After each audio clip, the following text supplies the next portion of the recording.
I can add the music in afterwards. But Melody, just imagine that Billy Joel's We Didn't Start the Fire is playing in the background of me reading off random events that didn't make our top 5. Okay. Lake Chipotle got fixed. The puddle in the fast food parking lot is gone. The miracle on 27th Street is what I'm calling the Wedge sinkhole that opened up. City said it would be fixed in a number of days, but it lasted for 4 months, which is like a Hanukkah miracle.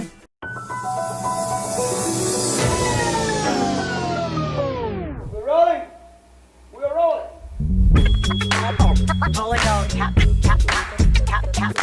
This is a real thing. Real thing.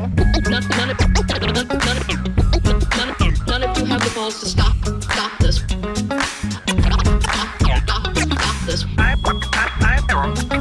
I've got plenty of time. I have nothing else going on today. We're in the Wedge neighborhood right now.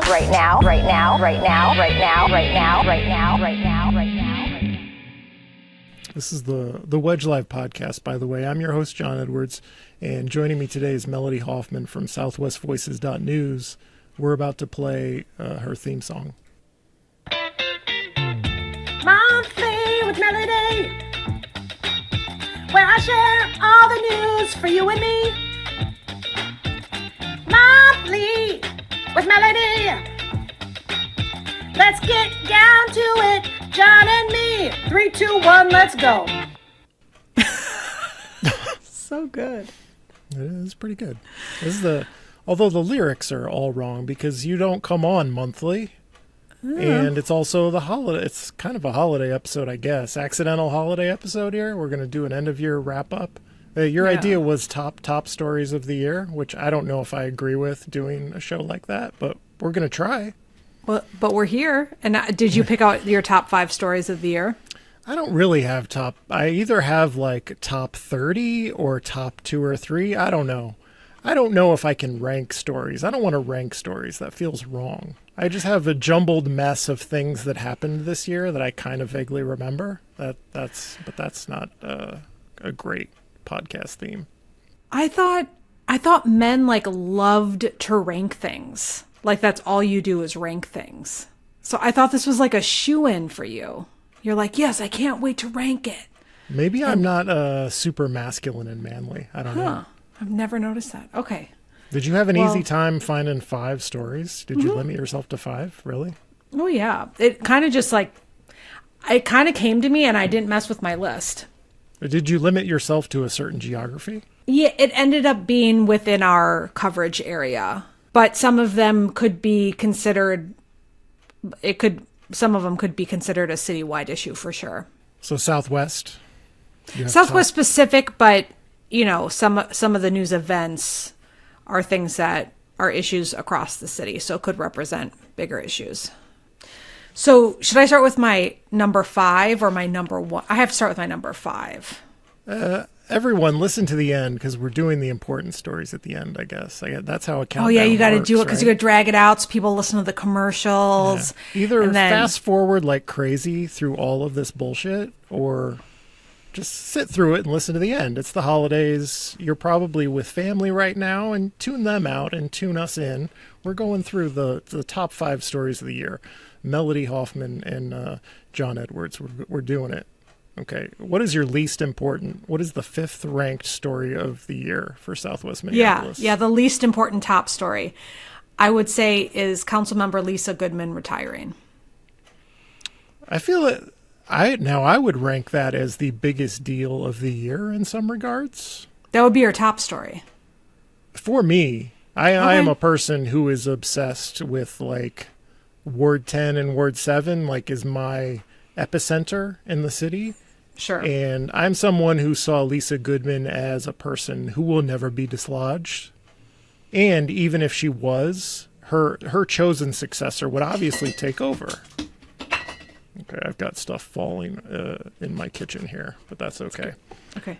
So I saw Lisa Goodman who would be, as somebody who would be around forever, or whoever she liked would replace her, and that person would be around forever. I never saw a changeover happening in Ward 7.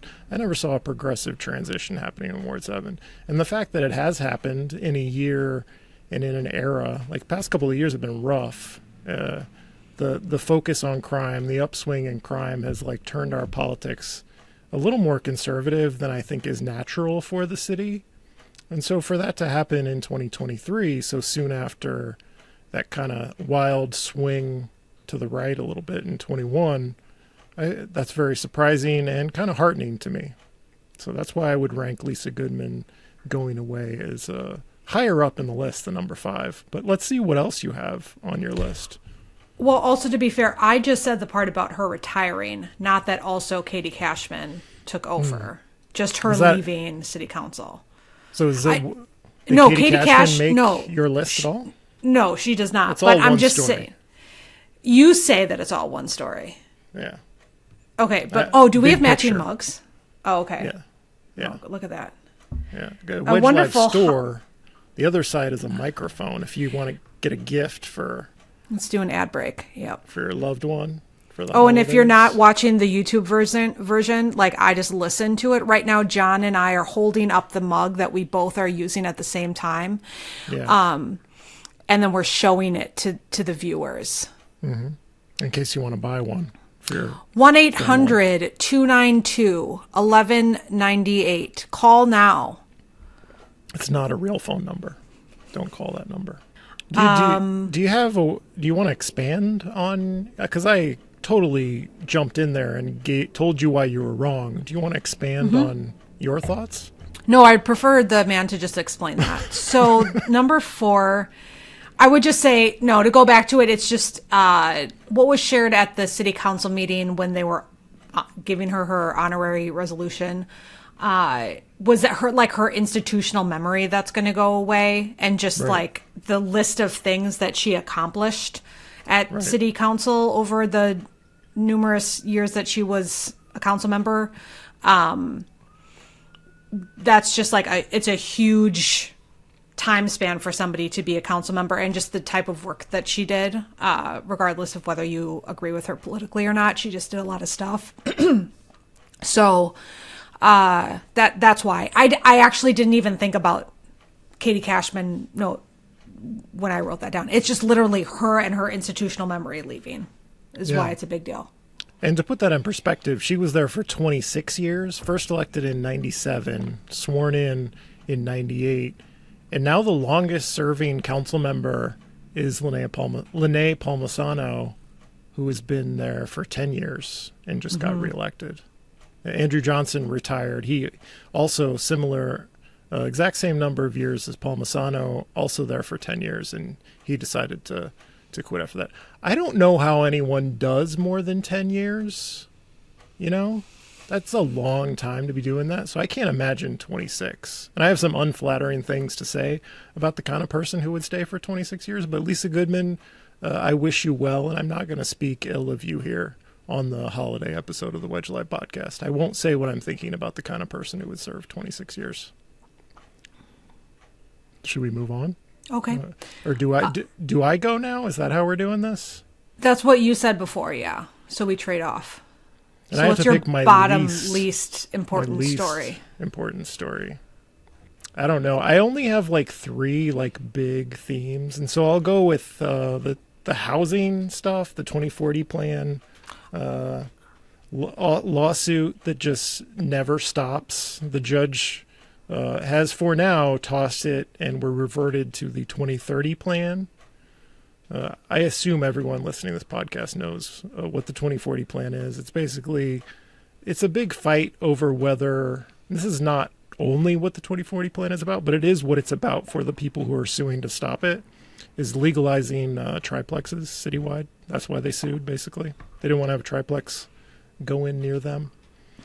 And it's going to prevent literal affordable housing from being built in the city. It is having that impact, both affordable and market rate housing. In a year and at a time when there's lots of stories about how Minneapolis is doing so well in terms of housing inflation and controlling the cost of housing because we have produced so much housing. So egg on the faces of those pretend environmentalists who say that their lawsuit is about the environment. It's not. They may have won a victory for now, and it's hurting the city for now. In the long run, they're going to lose. But I think that was a pretty, for me, a big story. Yeah, that's a really good point. I have nothing to add. I'm excited to hear what you have at number 4, Melody. What is okay, the number fourth? 4. Okay, number 4 is the Bryant bike lane fiasco. Okay. Okay, I'll tell you why. I didn't really rank that one, so. Oh, okay. Well, I'll tell you why after I drink more water. Okay. Okay, and I just realized that you're wearing your Bryant Lane hat when it used to just be a bike boulevard, and now it's a massive bike lane and sidewalk and street all at once. Who knew that could happen? But I put it on here as a major story because specifically of what happened with the community response, like after they changed the plan. So if we all remember, there was the first phase of Bryant Avenue that got changed, or that got put in. And then we had that disastrous winter last year, and there were some issues with cars getting through and some issues with some fire trucks. And then Public Works decided we're going to change the rest of Bryant Avenue's construction when we go back next year. And we're going to kind of flip-flop some stuff. And that in itself was wild or unprecedented, I should just say, because this plan had gone through so much community engagement and all. So that in itself was just a story. Like, what, said so many people. And there was so much community engagement around that. So many people responded. And so just kind of like the volume of people that responded to that. And then because of everybody responding in such a intense way, and intense, that's not a negative thing. Just like there was a lot of intensity behind people's reactions to it. Public Works apologized for what had happened. It kind of broke a lot of rules with how things usually operate in that world. And then, as I tell the story, then the Bryant Lane, the full thing opens and people love it. There's just a lot of community, a lot of positivity when you're out on that street. And I'm not saying that as somebody who's super pro Bryant Avenue, and it's just there was just a lot of young kids that were out there this year, and it just, despite all of the just conflict around the actual planning, when the thing went in and it fully opened, I don't know, John, I know you've experienced it a couple times, it just has these really good vibes to it that is really special, that I haven't seen since the Midtown Greenway was new, and people were just oh my gosh, this is so cool. So that's why it's in my top 5. So it turned into a whole big thing. It was the theme of, I don't want to belittle Kate Mortensen's campaign by saying it was the theme of her campaign. It was a big part of her campaign, was capitalizing on Bryant Avenue resentment. And and again, I got to know Kate Mortensen a little and talked to her on this podcast. We did a bike ride together, but those positive feelings aside towards Kate Mortensen personally, I was kind of, one thing I took away from Paul Massano beating her by a significant margin was I guess the Bryant Avenue resentment did not have the salience that maybe I would have feared would be the case. Mm-hmm. Same thing with Ward 12 and Luther Ranheim. He was kind of a traditional anti-bike candidate, some of the rhetoric he used. I would say that with the anti-Bryant bike lane contingency. I just think that that's such a small population in the area that it wasn't going to, when you were like, I feared that it might be a big group. I think it's just a good reminder for people who are concerned about that it's not actually that big of a group. Like, they're loud. They might be loud, but they're not big in number. Maybe. So that fear is unfounded, I hope, for you, since you were concerned about that. Yeah.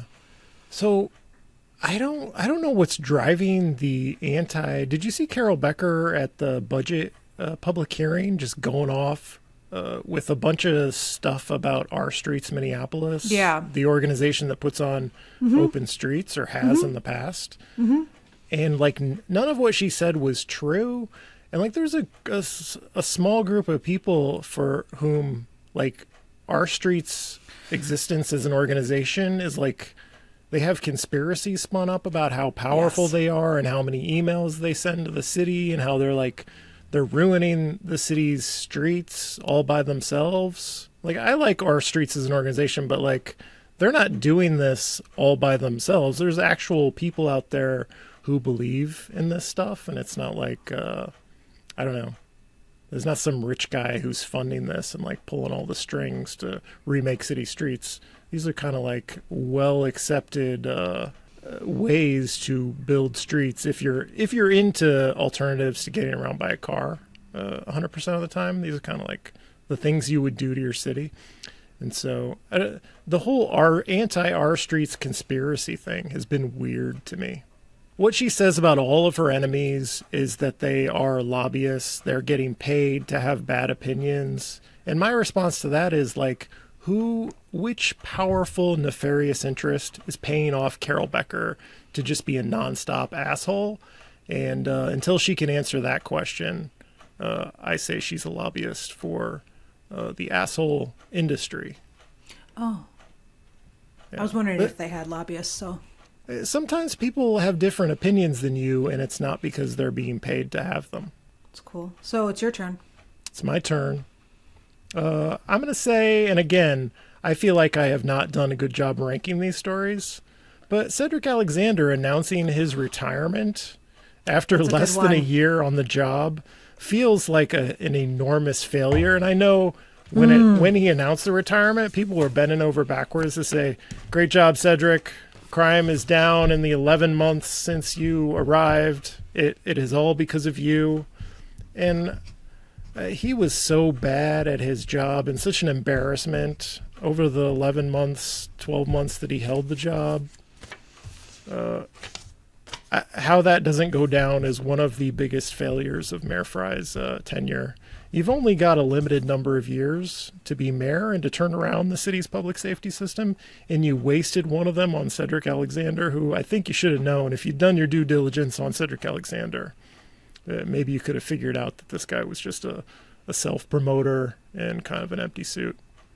Great job. Your stories are great. He was a problem from the beginning. I don't want to say, I actually truly worry for my safety when I say things about him, because he has trolled and harassed women journalists online who have said negative things about him. So I probably don't want to say too much, but you know what? I'll add one thing that you didn't say. His salary. He convinced them to pay him that much money, and now whoever has that position will now get paid that much money, which is $300,000 plus. More money than the mayor makes. It's an astronomical amount of money. So was that due to him saying, "I will only take the job if you pay me this amount of money"? I don't know. But knowing, I don't know. But in what world? Knowing who what kind of person Cedric Alexander is, and we also just hired a new police chief. I mean, and that's, so I don't know, in what world do you get paid $300,000 for that job? I mean, unless if you do a really good job as the commissioner of community safety, it's a new position. If you do a really good job, I'm okay with paying you a lot of money. Similar to this whole city council thing where we're debating whether $110,000 Okay, sure. is too much. Like, I don't know, it's a big, important job, and hopefully somebody who is who measures up to that salary gets put into that job, and I would want that.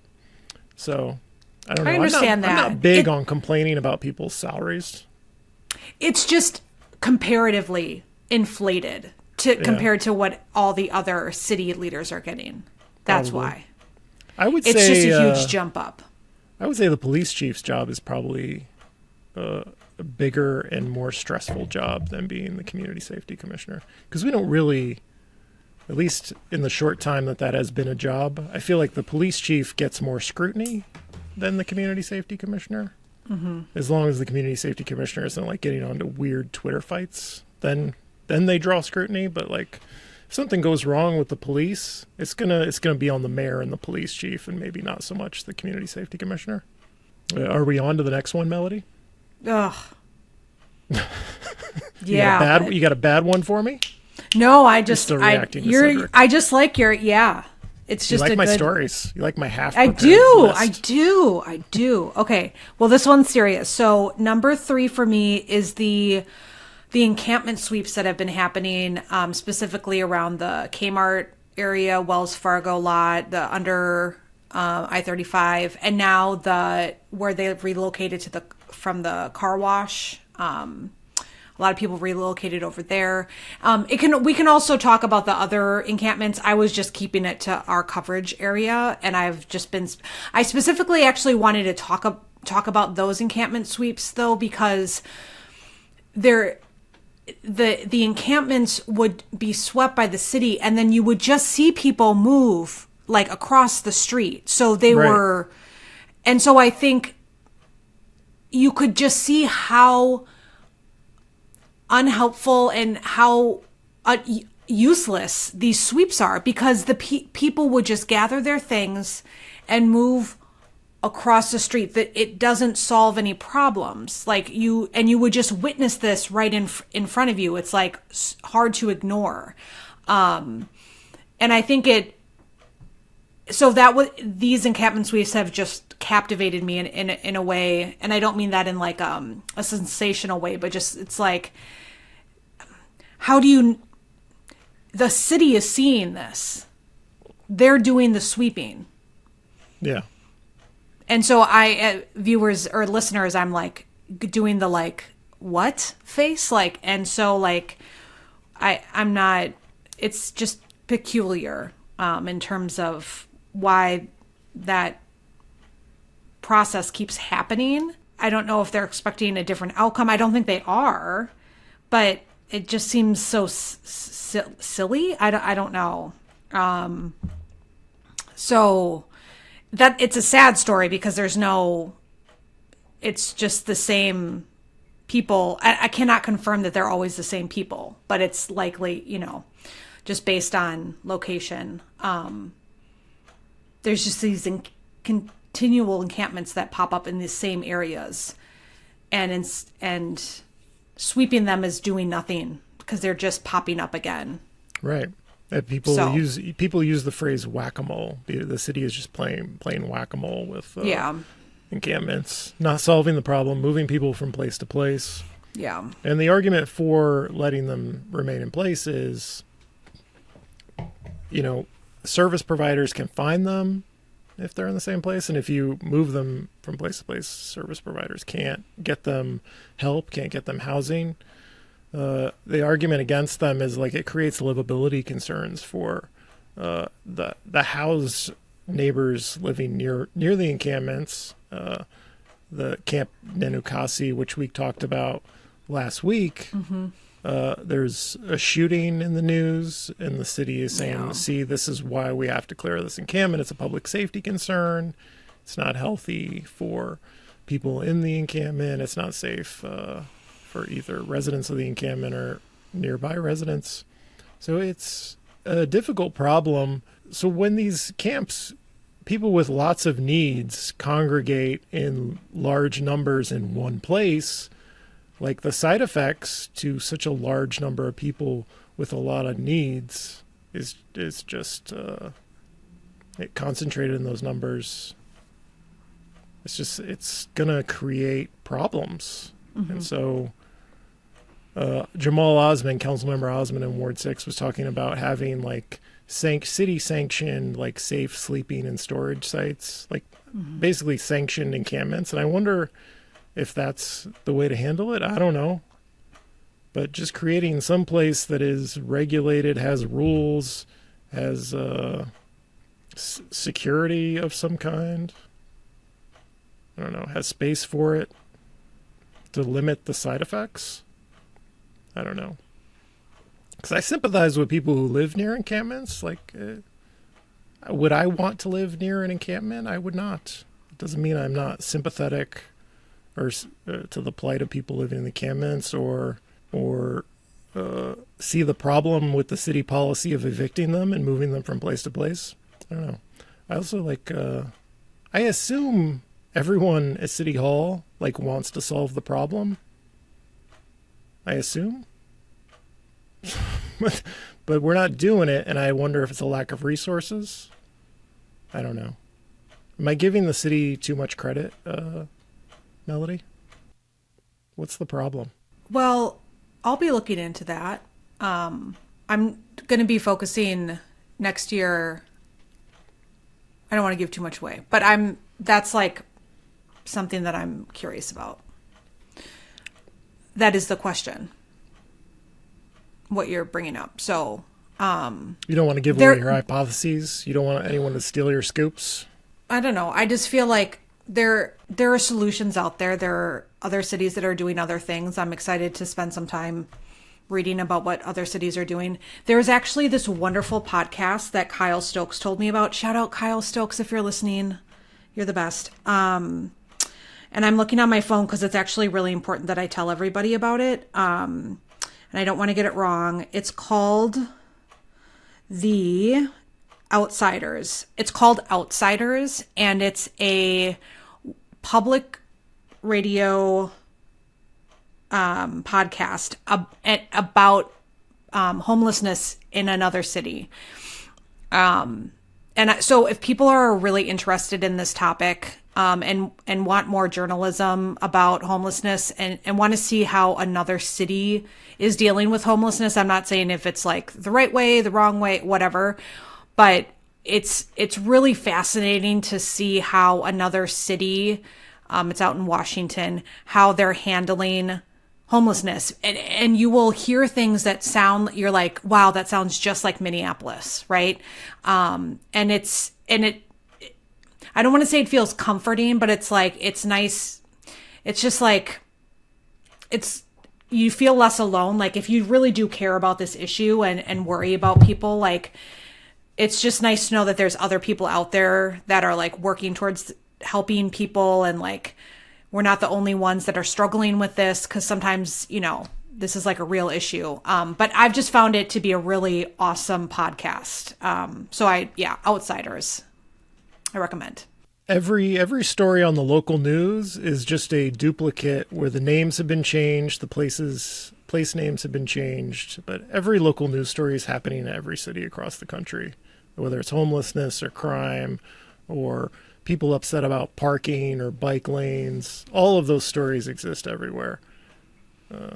That's what I've learned from watching a lot of YouTube, because local news stories are on YouTube from everywhere. Just to even to the fact of I hope this is the cougar on your top 5, the cougar that died? No. Okay, no. So there is a podcast that Stina, shout out Stina, found about a cougar that lived in an urban setting in LA. So to your point, like there's even a story about an urban cougar. His name was P22. Shame on you for thinking I'm the kind of shallow person who would put an animal story on my top 5. But anyway. It could represent a bigger issue. It's your turn. What's your turn? What's your number 3? Yeah. So the time I was kicked out of, this one's about me. The third most important story of the year is about me. I was kicked out of a Nasri Warsame press conference.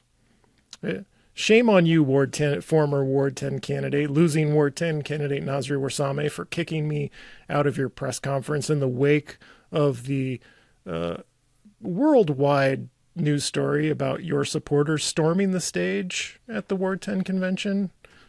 Shameful acts from your supporters, and then shameful acts from your campaign kicking me out of a press conference. I was just there to cover the news.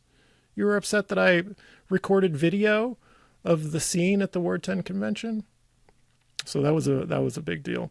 That's why I have a press badge that says allowed to be here. It's only valid through the end of 2023, so I'll have to get a new one next year. But that's why I have a press badge now. So I can't be kicked out of allowed future to be press here. Conferences. Isn't that what yours says, Melody? Does yours not say allowed to be here? Well, that's the implied message when you wear a press badge. But is mine too literal? I went too literal? No, it's absolutely perfect, and that's why I love Wedge Live, and why I've always supported Wedge Live, is because you do things like that. Yeah. Sometimes I would copy it, but I can't. I mean, it's you. I can't copy it. Can't copy it now. It's trademarked. No, allowed to be here. TM. Oh my gosh. You should make a mug with the Wedge Live press pass, and it says allowed to be here. Just an idea. I'm not selling a lot of mugs, Melody, so I don't know if I should bother. Okay. But again, why would you not want this mug? I don't make a ton from it. They're not cheap on the website, but I make comparatively little. I should make more per mug. These mugs are kind of expensive, and I have they're big. I make as little as possible without feeling embarrassed about how little of a cut I make. Wedgelive.com. I think there's a link to the store somewhere. Dig for it and buy it, and you could be like Melody and I. What's your second story? Your second most important story of the year? The 2312 Lyndale Avenue fire. Okay. That was on my list of top 50 for sure. It was a pile of rubble for most of the year. Tell me why you think that's the second most important. Well, technically, you could call me on a technicality, because I guess the fire did happen in December. So it's not even... But it spent most of 2023 as a pile of rubble. So the story of 2023 was just the pile of rubble, not the fire. Mm-hmm. Again, I think I think this story points to a lot of bigger issues that are going on in the city, especially obviously with landlords. But there's this thing going on with the city that the city council is starting to address with a vacant property ordinance that Councilmember Wansley introduced.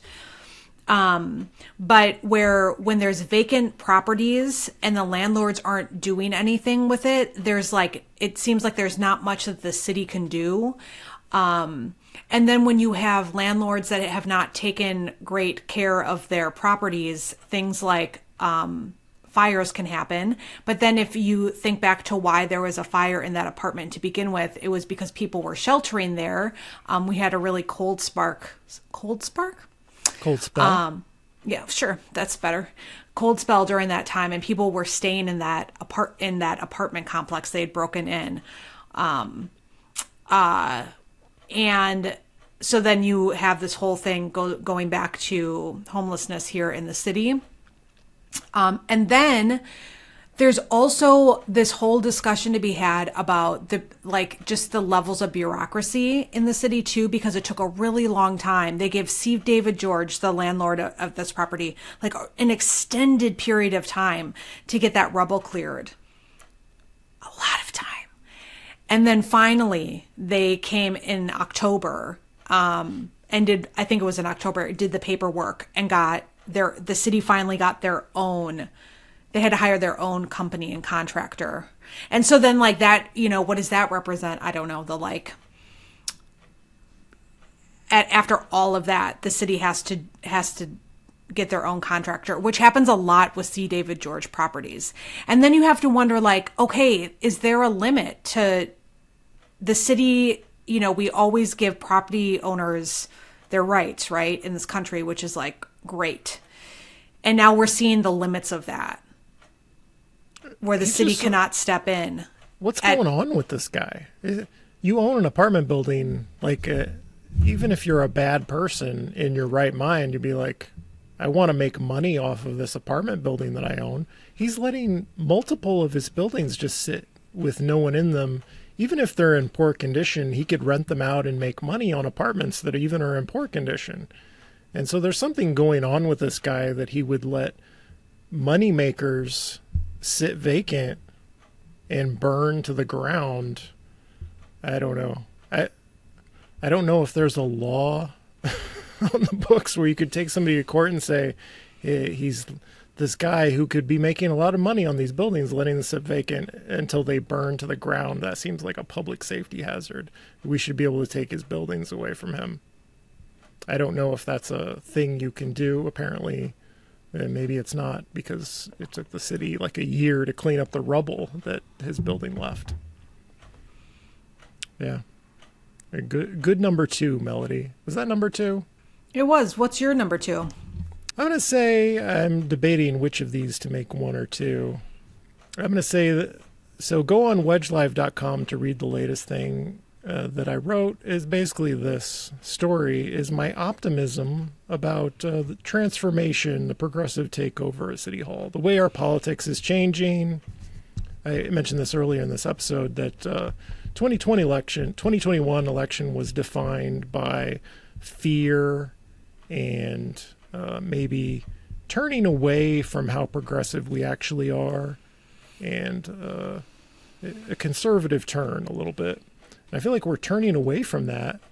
And you mentioned Lisa Goodman's loss, Katie Cashman's win. That's part of it. These scare tactics of the rich assholes at all of Minneapolis, the PAC that's affiliated with the mayor, that didn't work. I felt good about that. The candidates like Luther Ranheim and Scott Graham attacking the idea of remaking city streets to accommodate bikes and pedestrians and buses turned out not to be successful politics. That's good. There was no like transportation NIMBY candidate that had success this year. What else? Crime is settling back down, despite the fact that police staffing is at record lows. Still hasn't turned around. So that's hopefully that continues. The budget collaboration, the fact that Emily Koski and there were mostly unanimous votes amending the budget. Council members were super nice to each other, working together, and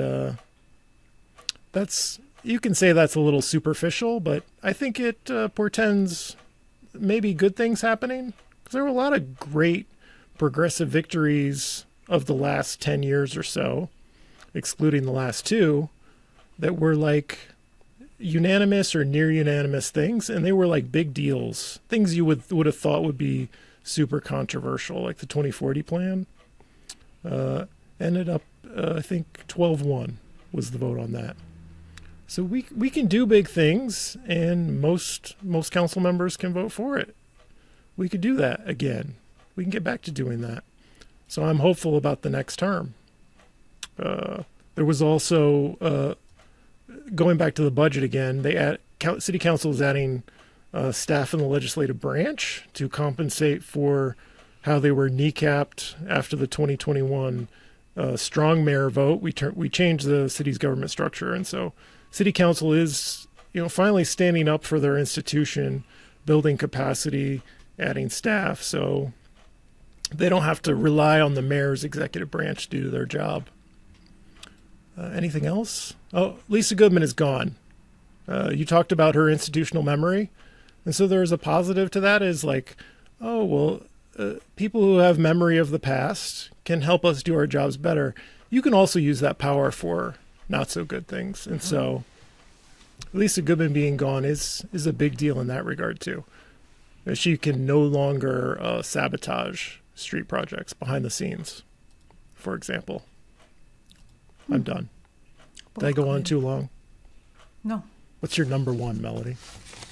Kmart Fire. Brrr, Kmart Fire. Why is that number one? That's almost as bad as an animal story at number one. Do you want me to pick a different one then? I want to hear your defense of this number one. I didn't even. Yeah, it was the Kmart Fire. Number because, one. okay, again, I think. All right. Should I be like a Gen Zer and do this? You know how they do this in their videos, their TikTok videos? They have these tiny lapel mics that they hold between their fingers. And do Or they do this. Haven't you seen them when they do videos and they're like. No. I don't think they do that. They do the tiny mics between their fingers. That's what they do. Sometimes they do when they're doing interviews. Now everybody holds these. They hold. The cool thing is to hold them. Anyways. Have you not seen them holding the tiny mics? Yeah, I have to. Okay. Like That's this. worse. I feel like that's worse. Oh, they take the lapel. Yeah, even the lapel. Yeah. So I was on a podcast called Pod I can Damn answer. America by a guy. I that's think cool. I think he was holding the mic the whole time, and it was very distracting. So I'm not Like a fan. this thing. It wasn't that big. It was like a moderately sized microphone holding. I'm not a fan of holding the mic the whole time. I don't. And this is clearly not the kind that they hold because this is Get a way too heavy. stand. But Get a stand. this is the cool way, though, man. I don't This is like how they it. do it. They hold it. Okay. Anyways, the Kmart Fire. Okay, again, because it's not about just the fire.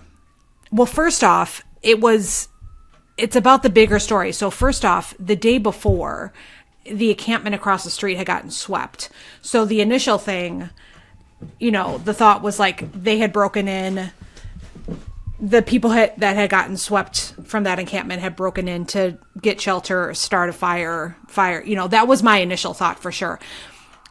The fire department, this was kind of buried in a press conference, but the fire department announced that there was no conclusion to like what caused that fire. They couldn't figure it out. So we'll never know. Although the fire department also said that all the doors that they had bolted or welded shut were still welded shut, apparently. So, who knows? So no conclusion on what actually caused the fire. But also, it sped up the demolition of that building. The building was just vacant for a really long time. Again, it goes back to just like vacant buildings, in our city. And I think also that Kmart like being gone is really symbolic for a lot of people because it's just been such a like barrier for people. People have wanted it gone for a long time. But also I think it's gonna stay that way for a while. And I think it's going to start bothering people, and I think that's a good thing because I think it shouldn't be like that for a while. Like, I think something should happen with that space. Like, there's no plans for construction to start for a while. And it's a really obvious spot to turn into a third space, and yet it's going to be a chain linked for that. I mean, that's the plan for a while. So it's the fire kind of caused it to become this like desolate, flat, no man's land for a lot longer. And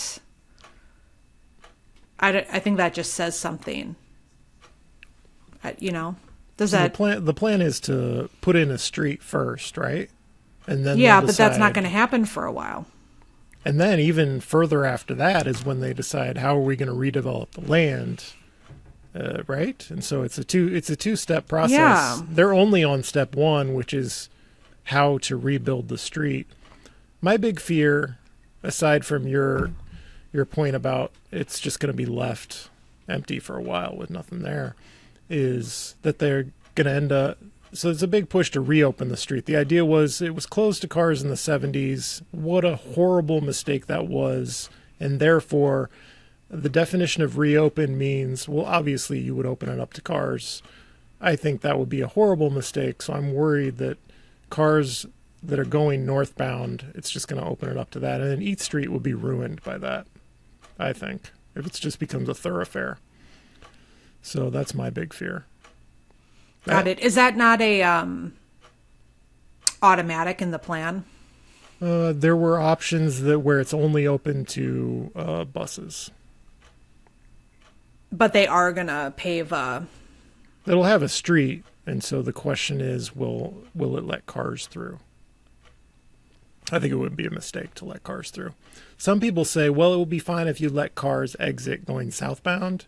It's just the cars that are bound for north to downtown that would be the problem. I just think a lot of consideration should be given to how that affects the neighborhood in Whittier and East Street. Yeah. Because that is a nice street as it is, and if you add more car traffic to it, it puts that at risk. What's your number one? Number one is transportation related. I feel really good about some of the transportation successes we are having and will have. So we have the Hennepin reconstruction. That's coming. It starts next year, right? 24 and 25 is when... Yeah, they're already having reconstruction meetings, by the way. Weekly stakeholder meetings, if anybody wants to join those, if you want updates on construction. So I'm starting very local. We've got Hennepin and then Franklin coming soon after. That's going to also be a 4-lane to 3-lane conversion. I've seen the renderings for that one. Looks really nice because it's a horrible street, horrible to walk, horrible to... good luck if you choose to bike it. So Franklin's going to get remade. These are all streets that touch the Wedge, major streets that touch the Wedge. And Lyndale is coming up after that. So it's like one after the other streets getting remade. And Franklin and Lyndale are both county streets. One of the big things that has changed in recent years is how much better the county is getting. Yeah. Their public works department. There's been a big culture change, it seems. Yeah. And policy change with the way the county approaches street reconstructions. I have started to lose faith in the city's public works department and started to think the Hennepin County is doing it better. At least seems less seat of their pants and guided by politics and more like guided by policy. I don't know. What else do I have to say about transportation here? The transit sales tax money. Every time I spend like $100, I'm like $1 of this is going to better transit. Am I right about that? Or is it 75 cents of that dollar? Great math. Well, I don't know. Some of it goes to something else, yeah. A significant chunk. Sometimes you get mad about paying sales tax. I've started to enjoy, and this is just me because I'm big on riding the bus, riding transit. I'm starting to enjoy paying the sales tax. You know when you make those online purchases and you're like, damn, I remember the days when I wouldn't pay any sales tax at all on this online purchase. And now I enjoy paying that sales tax because I know a significant chunk is going to transit and transportation. So that's going to pay for some good stuff. Ridership on transit is up. I see stories recently about how crime is not only down in a general sense, but also on transit. So I like that. Driver hiring is up. Service has been restored to levels approaching pre-pandemic. That's good. So people are riding the bus more because service is better. And on a recent episode, I talked to a longtime St. Paul politics observer, Matt Pravratsky, who mentioned, so they approved a sales tax in this most recent election to fix their streets. And so the fact that they're going to be able to do these reconstructions means St. Paul is going to be remaking their streets, hopefully in a more bike, pedestrian, and bus-friendly, transit-friendly way.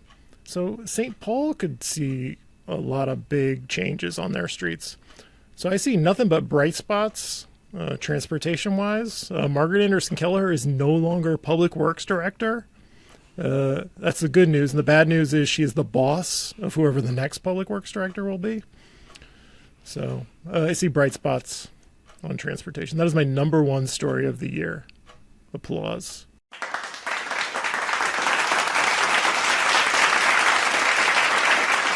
I have a lot of things. I figure we could play the karaoke version of Billy Joel's "We Didn't Start the Fire" as I list off all of the events that didn't make my list. Okay, please do. This is exciting. I can add the music in afterwards, but melody. Just imagine that Billy Joel's "We Didn't Start the Fire" is playing in the background of me reading off random events that didn't make our top 5. Okay. Lake Chipotle got fixed, so no more boating on Lake Chipotle. The puddle in the fast food parking lot is gone. The miracle on 27th Street is what I'm calling the Wedge sinkhole that opened up. City said it would be fixed in a number of days, but it lasted for 4 months, which is like a Hanukkah miracle, I think. You already talked about the rubble from the building that burned down on 24th and Lindale. The results of the 4-3 conversion on Lindale Avenue. Turns out pedestrians can now cross the street. Cars are stopping. Chicanery on Bryant Avenue. We lost the chicanes, which we've already talked about. Steve the Mudman was honored for his decades of service to mud tourists who visit the mud hole at Cedar Lake's Hidden Beach. There was the man who purchased the $925,000 home next door to stop a triplex. He then bulldozed that house to build a pickleball court. I feel like that is a bigger story than the cougar story. That's better than an animal story. This man demolishes $1 million house to stop a triplex and builds a pickleball court. That's a great headline. Okay, I was kicked out of a Nasri Warsame press conference. We talked about that. Yeah. Add it to my "We Didn't Start the Fire" list of events. Caucus irregularities from the likes of Victor Martinez and Tiger Warku. Uptown is dead. We lost the mini Target. Uptown is alive. Uptown Theater reopens as 2,500 seat music venue. The sign. What? Uptown sign. The stolen letters of the Uptown sign. These will I'm be gonna find great. those letters. These will be great lyrics to our new remake of "We Didn't Start the Fire." We didn't steal the letters. They rusted out before we could fix them. Yeah, that's all I got. That's all I got. At least I was able to use my list of events that didn't quite rank in the top 5. Well, let's see. Let's go over. Should we read our list again? Just as a recap? Okay. Oh, we just hit the 1 hour mark. Okay, go ahead. I don't know if I could remember how I ranked. I wrote them down. I wrote them down on my teacher. Good. Okay, Melody's top 5. Coming in at number 5, Councilmember Goodman retiring. Number 4, the Bryant Bike Lane fiasco. Number 3, the encampment sweeps. Number 2, the 2312 Lindale fire. Number 1, Kmart fire. I do like fires. But not when they hurt people. Okay, now these are John Edwards' top 5. Number 5, the 2040 plan. Is it dead? Number 4, Cedric Alexander leaving his position, retiring. Number 3, when John Edwards got kicked out of the Nasri Warsame press conference after storming the DFL convention stage. Number 2... The way you read that makes it sound like I stormed the stage. That was Nasri Warsame's I'm so sorry. supporters. Number 3, when John Edwards got kicked out of a press conference for Nasri Warsame. Nasri Warsame's supporters stormed the DFL convention stage and had a press conference about it later. That's when John Edwards got kicked out of the press conference. Yes. Number 2, the progressive takeover of City Hall. And number 1, all the transportation successes.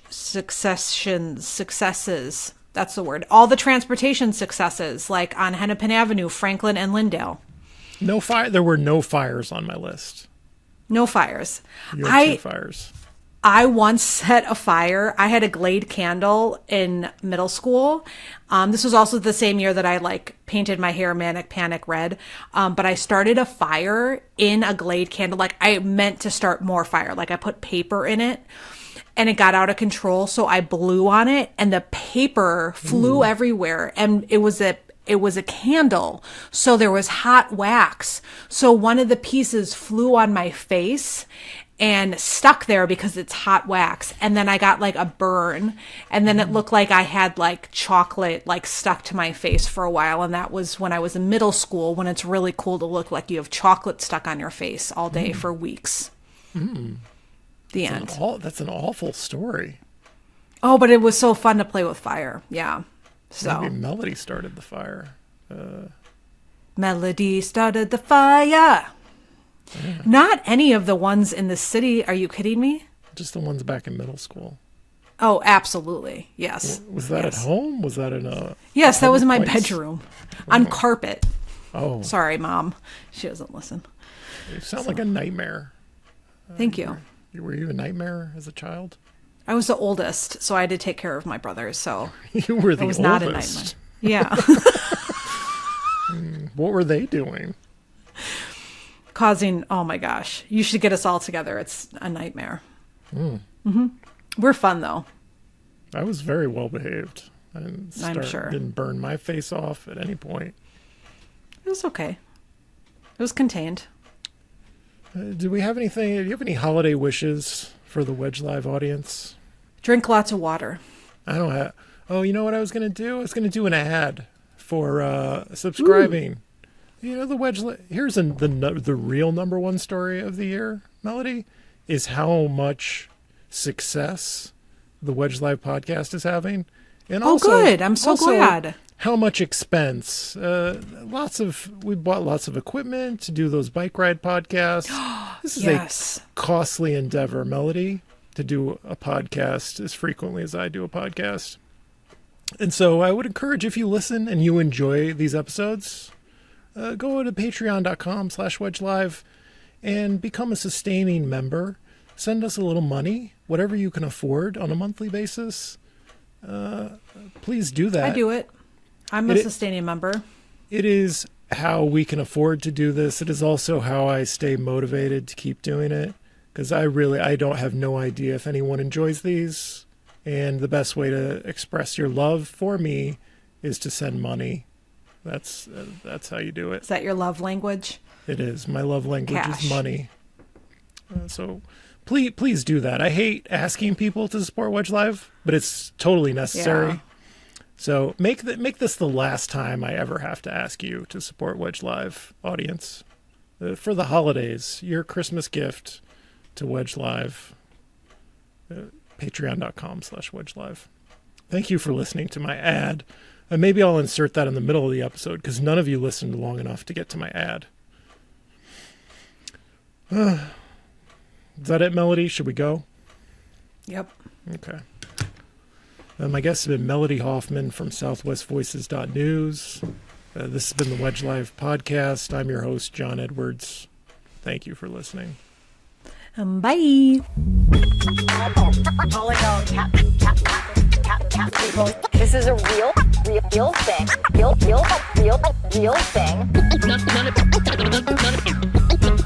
None of you have the balls to stop this. Stop this.